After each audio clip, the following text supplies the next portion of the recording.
vaincre sans péril au triomphe de sa gloire. Amen.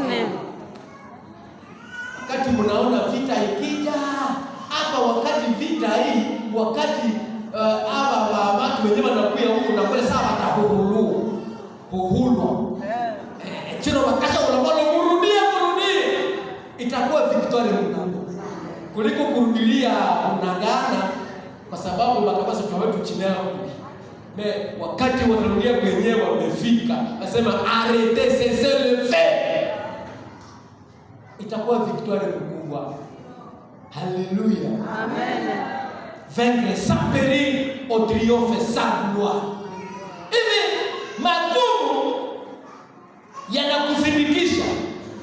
Wana wa Israeli iliomba wafike katika magumu, bahari nyekundu mbele, majeshi ya Farao nyuma, huku milima, hakuna kupandia huku milima, hakuna kuingia mbele mbaya, hakuna kurudia nyuma mburuku.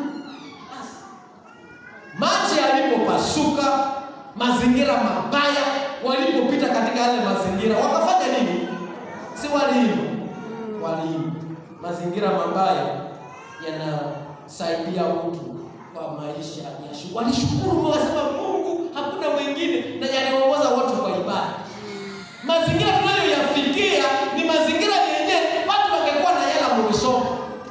Malezema unaenda kuja tu misomo mikali tu bila mbele iba shambana sisi usui.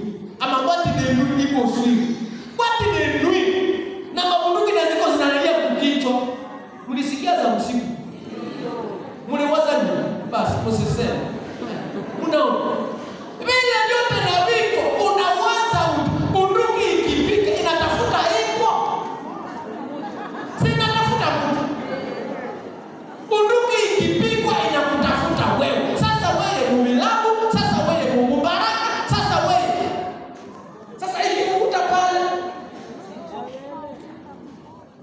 Wakati wa mazingira magumu ingekuwa wakati sasa wa kuyala kwa misomo.